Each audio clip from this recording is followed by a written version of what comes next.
Okay, hello again. In this video, we are going to solve a problem, and that's require a power function rule because we have a function and it's raised to another power.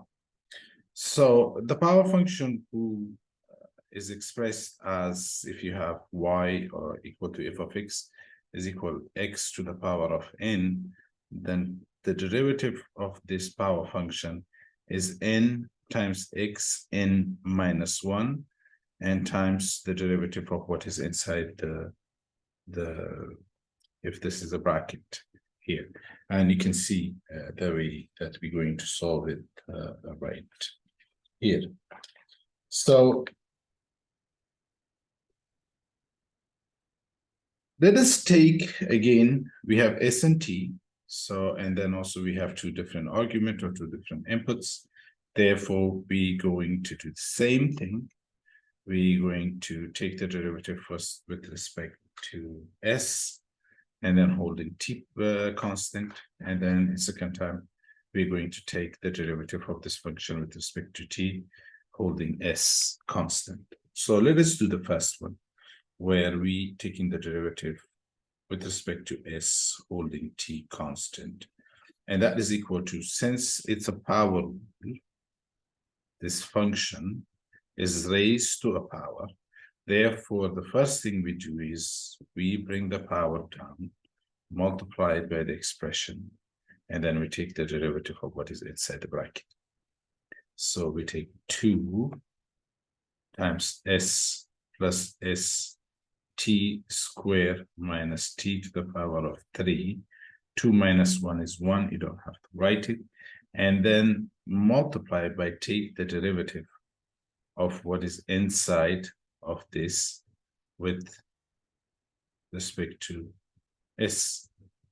So we have 1, because the derivative is 1s, plus the derivative is t squared, don't forget. So that s is multiplied by t.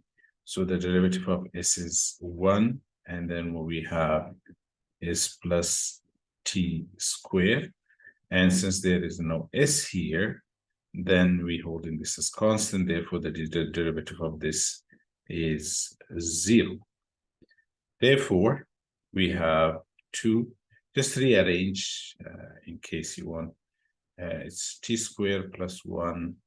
And then write as s plus s of t squared minus t cubed. So that's your solution when you take the derivative, partial derivative of this function with respect to s. And then now you're taking, again, partial derivative of this function with respect to t.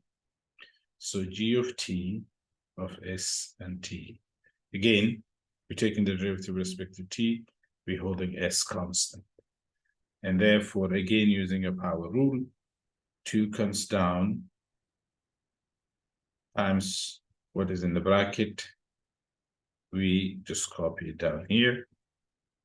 It's t squared minus t to the power of 3, power minus 1. So it's 2 minus 1 is 1. You don't have to write.